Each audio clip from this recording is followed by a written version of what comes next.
It happened before sunrise in Ouagadougou.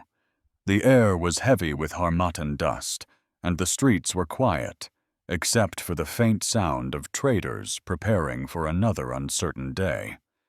Then, from the global trading screens in Hong Kong to the newsrooms of London, one number began flashing across every market ticker. Gold had reached the unimaginable price of $4,000 per ounce. For most of the world, that number meant fear. It was a sign that the global economy was breaking under the weight of wars, debts, and inflation. But for one small nation in the heart of Africa, it meant something entirely different. Inside a modest office in Burkina Faso's presidential compound, Captain Ibrahim Traoré looked at the screen, blinked once, and smiled. To him, this was not a financial story. It was a signal. For decades, Africa had watched its gold flow outward while poverty stayed behind. The mines of Burkina Faso produced over 60 tons of gold each year. Yet the profits disappeared overseas into the accounts of foreign corporations and shareholders. Villages near the mines remained poor, roads unpaved, schools underfunded, and hospitals forgotten. The country was rich beneath the soil, but poor above it. When gold hit 4,000, the world's balance shifted. Suddenly, the same resource the West had extracted for centuries became the key to Africa's leverage. For the first time in modern history, global markets needed something Africa had in abundance. And this time, Ibrahim Traoré decided it would not be given away. As the world's traders panicked, Burkina Faso stood still, steady, and silent.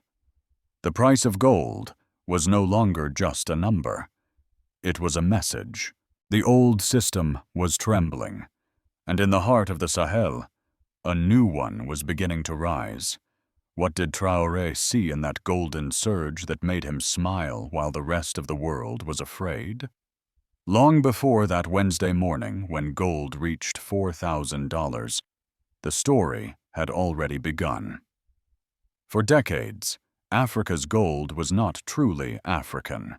It was extracted from the red earth by local hands, guarded by foreign soldiers, and shipped in containers that carried away more than metal. They carried away history, dignity, and control. In Burkina Faso, the same pattern repeated year after year. Foreign companies from Canada, the United Kingdom, and Australia carved up the land into concessions, each protected by contracts that few citizens had ever seen. The profits were counted in boardrooms thousands of miles away, while the miners who unearthed the gold worked under a relentless sun for wages that barely filled a bag of rice. The country's economy depended on gold, yet the gold itself never belonged to the nation. By 2024, more than 75% of Burkina Faso's exports came from gold, yet it remained one of the poorest countries on earth. Children studied under trees. Roads to the mines were nothing more than dirt paths. Hospitals lacked electricity. It was a cruel irony. The same resource that brought wealth to foreign investors kept the people who produced it trapped in poverty. But history has a way of shifting when the world least expects it. In early 2025, as wars intensified in Eastern Europe and political chaos gripped Washington, the global economy began to shake. The dollar weakened. Inflation returned like a storm that no one could stop. Central banks across Asia and the Middle East rushed to buy gold, trying to protect their value.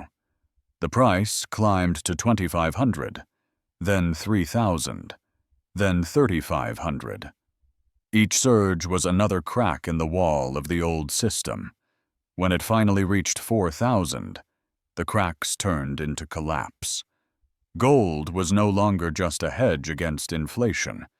It became a weapon, a declaration of sovereignty in a world losing faith in paper money. And in that moment, Ibrahim Traoré understood something the markets did not. Gold was not the cause of fear. Dependency was. In his eyes, this was not about commodities. It was about confrontation. The global order had been built on Africa's silence, on contracts written elsewhere, and on rules designed to keep African nations in need. Now, with gold soaring and the West scrambling, the silence was breaking. The system that once dictated the price of every ounce was losing control, and the ground beneath the London bullion market was beginning to tremble. Inside Burkina Faso, whispers turned into conviction. If the world wanted gold, it would have to deal with the people who owned it. The conversation was shifting from aid to negotiation, from charity to equality. For the first time in living memory, the miners of Kaya and Bobo Dioulasso were not just workers. They were witnesses to a transformation that reached far beyond their villages. To most governments, the gold surge was a crisis. To Traoré, it was an opportunity. He saw in the chaos a chance to rewrite the meaning of power. While the West tightened its grip on currency and credit, he turned to something older and more enduring: metal mined by his people, wealth that could not be printed or frozen, a resource that demanded respect. The old system depended on Africa's compliance. It survived on cheap extraction and quiet obedience. But when the price of gold broke the ceiling, the illusion of control shattered. The West realized it had built an empire on a foundation that no longer existed. And in that void, a young African leader decided to step forward. In the offices of multinational banks, analysts used words like instability and risk. They wrote reports filled with warnings and forecasts. But behind the technical language was something simpler: fear. Fear that a small nation in the Sahel was about to change the rules of a global game. As the world adjusted to the new reality, one question echoed through every financial corridor from New York to London. If Africa learned to keep its gold, what else might it keep next? While Western capitals searched for answers, Ibrahim Traoré was already preparing his next move, one that would shake not only markets, but the very foundations of global power itself. When the world saw chaos in the markets, Ibrahim Traoré saw clarity. As gold prices shattered every record, he recognized a moment that comes once in a generation, the kind of moment that rewrites history rather than repeats it. While the West debated in panic rooms, Burkina Faso began to move. Inside the presidential compound, Traoré gathered his ministers and economic advisors. He did not speak for long. He simply said, "If the world values gold more than ever, then let Africa value itself first." Those words set the tone for a policy that would transform the country.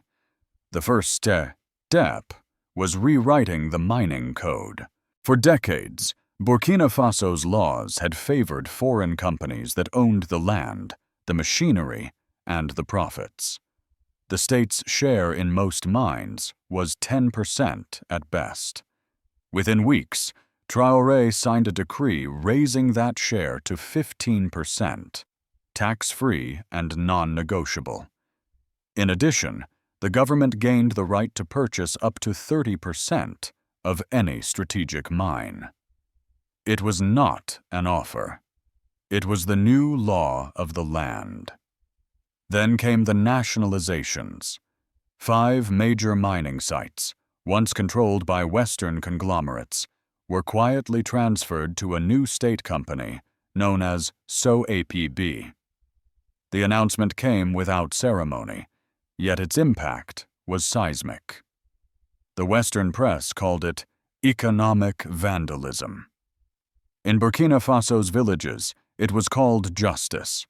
For the first time in living memory, the gold stayed home. The profits that once vanished into offshore accounts now funded schools, hospitals, and water projects. In the towns of Ouagadougou and Fada, the first public works in decades broke ground, financed not by loans, but by the nation's own wealth. Soldiers were deployed to guard refineries, not foreign embassies. Ordinary citizens began to speak of ownership with pride rather than resignation. Traoré's next move stunned even his supporters. He ordered the construction of the country's first national gold refinery. For generations, Burkina Faso had exported raw ore to Europe, paying Swiss and Belgian facilities to refine it before buying back finished gold at higher prices. That cycle ended. The refinery would allow the country to sell refined bars directly to buyers across Africa and Asia.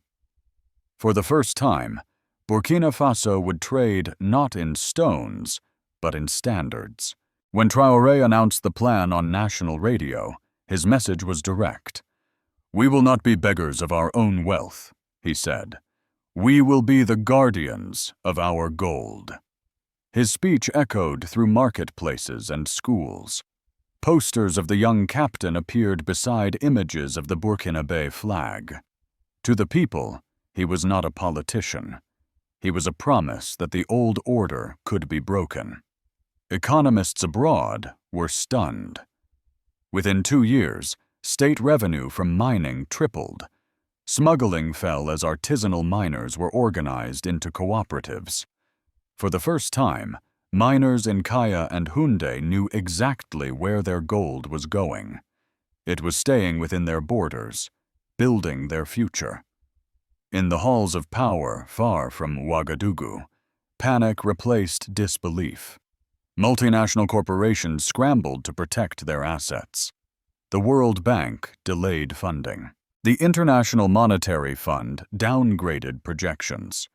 Western analysts described the new policy as reckless, a word often used when power slips from familiar hands. Yet Traoré did not retreat. He understood that independence without economic control was an illusion. The world had been comfortable with an Africa that produced, but did not profit. That comfort was now gone. In a televised address, he looked straight into the camera and said, "Let them keep their aid. We will keep our gold." The phrase became a chant on the streets and a headline that rattled financial centers across the globe. For the people of Burkina Faso, it was more than economics. It was redemption. For the West, it was more than defiance. It was a warning. The golden river that had flowed out of Africa for centuries had begun to turn back. As the markets trembled and diplomats whispered of sanctions, the real question was no longer who owned the gold, but who controlled the rules of the world that depended on it. When news of Burkina Faso's new gold policy reached Western capitals, it was received not with curiosity, but with alarm. In Paris, financial analysts called emergency meetings. In London, mining executives whispered of expropriation and risk. In Washington, the headlines began to shift from cautious observation to coded warning. The same corporations that had once treated Burkina Faso as an afterthought were now treating it as a threat. The first sign of panic came quietly. A statement from the World Bank announced a pause in several development projects, citing the need for policy reassessment. Behind the polite language was clear retaliation. The International Monetary Fund soon followed, downgrading Burkina Faso's credit rating and describing its policies as unpredictable. Western ambassadors began to speak of the need for stability, a word that often meant compliance. But Traoré was unmoved. He had expected resistance. For years, the global financial system had relied on a simple truth, that Africa would never say no. Now one of its poorest nations had done exactly that, and the echo of that refusal spread far beyond its borders. In the offices of multinational banks, analysts used phrases like resource nationalism and market disruption. They warned investors to reduce exposure to West Africa.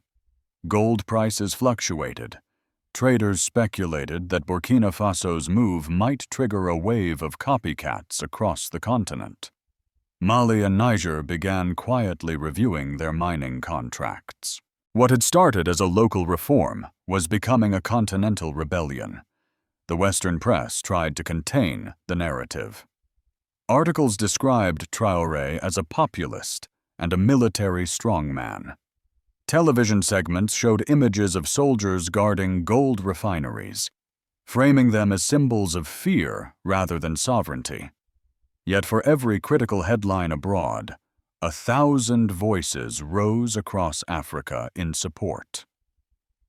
In cities from Accra to Kinshasa, the story of Burkina Faso became the story of Africa reclaiming itself. Diplomatic pressure intensified. French officials hinted at sanctions. American envoys warned of lost partnerships. Mining companies hired legal teams to challenge nationalizations in international courts. Still, none of it slowed Traoré's momentum. He understood that the same powers calling for negotiation were the ones that had long profited from silence. Inside Burkina Faso, life was not easy. Prices fluctuated, and the loss of some foreign aid created temporary strain. But for the first time, people felt the strain was theirs to bear. It was not imposed from above. Market vendors spoke of dignity more often than difficulty. The phrase, "Let them keep their aid, we will keep our gold," became a song on local radio, a rhythm of defiance that echoed through the streets of Ouagadougou. Meanwhile, in the West, fear took a different form. The real concern was not about Burkina Faso's economy, but about what it represented. For decades, the global order had been sustained by African compliance.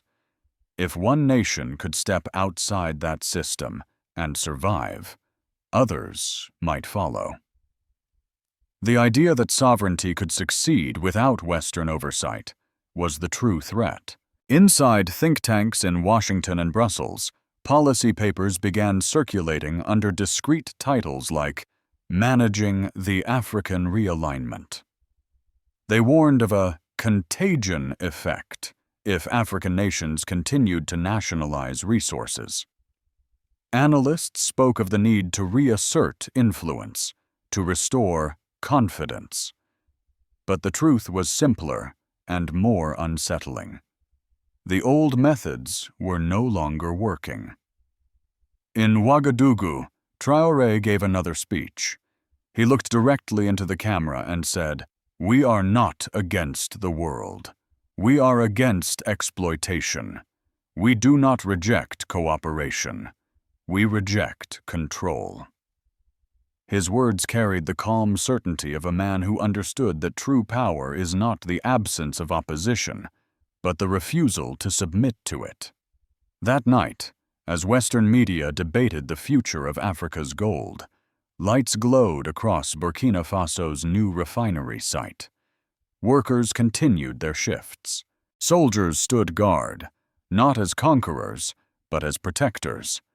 The world was learning a lesson it had long forgotten. A nation that owns its wealth cannot be easily ruled. As sanctions loomed and headlines darkened, one question began to haunt the halls of power in the West. What if Burkina Faso's defiance was not the beginning of chaos, but the beginning of freedom? By mid-2025, the echoes of Burkina Faso's gold revolution had spread far beyond the Sahel. In global capitals where wealth was measured in influence rather than minerals, something began to shift. The balance of economic power that had stood unquestioned for decades was tilting, slowly but unmistakably.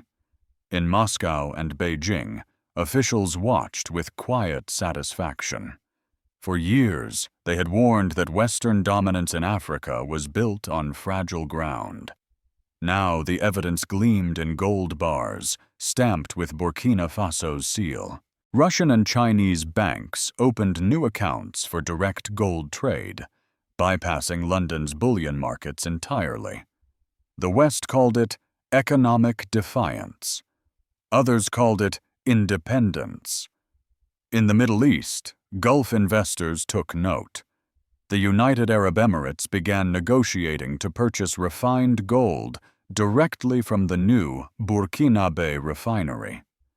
The deal was small in volume, but enormous in symbolism. It marked the first time in history that African gold was traded at African prices on African terms.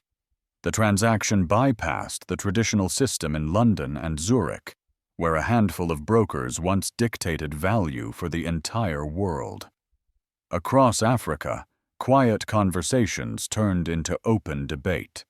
Leaders in Mali, Niger, and Guinea studied Burkina Faso's laws line by line. If one small, landlocked country could take control of its resources and survive, why couldn't they? Traoré's vision was no longer an experiment. It was becoming a model. In Western capitals, panic turned to strategy. Policy papers warned of a new resource nationalism spreading across the continent.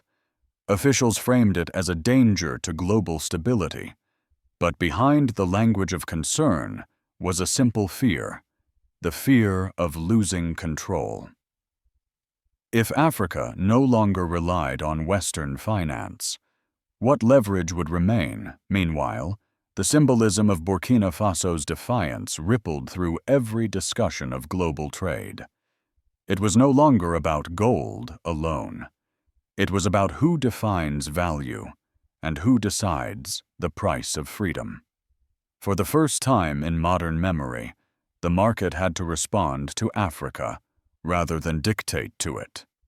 Traoré rarely spoke about global politics, yet his actions forced the world to confront a new truth. The age of one-sided dependency was ending. The nations once dismissed as peripheral were becoming central. In a world that had forgotten Africa's strength, Burkina Faso had reminded everyone that power does not always come from size. Sometimes it comes from standing firm. As new alliances formed and the West struggled to adapt, one question remained. Was this the beginning of an African century, or the start of a confrontation the world was not ready to face? As the dust settled over Ouagadougou, a quiet certainty filled the air. The world had changed. The young captain who once stared at a trading screen now stood as a symbol of something larger than gold, larger even than power. He had shown that a nation's worth is not defined by the markets that measure it, but by the people who refuse to be measured by anyone else's scale. For Burkina Faso, the journey had only begun. The new refinery glowed under the Sahel sun, its walls bearing the words, "Property of the People." Miners walked with renewed pride. Children carried notebooks stamped with the image of their flag, and old men sat in the shade, speaking of a future they once believed they would never see. The world watched closely. Some called it defiance. Others called it destiny. The West tightened its grip, but the tide of history was already turning. Across Africa, voices rose in the same rhythm, calling for ownership, for unity, for dignity. The phrase "Africa for Africans" was no longer just a slogan. It was a mission. And so the question remains, what will Africa do with its awakening? Will this golden moment become a foundation or fade into history like so many before? The answer lies not in governments or gold prices, but in the courage of ordinary people. Those who dig, build, and believe. Those who know that sovereignty begins not with declarations, but with decisions made every single day. In a world built on the illusion of endless paper wealth, Burkina Faso reminded us of something ancient and true. Value does not come from what we hold in our hands, but from what we refuse to give away. If this story moved you, let it stir something deeper. Because history is not written by those who stand aside. It is written by those who dare to act. May God bless the hands that work, the hearts that believe, and the nations that rise with courage. From the red earth of the Sahel to the coasts of the Atlantic, Africa's time has come. The gold is no longer leaving. It is leading.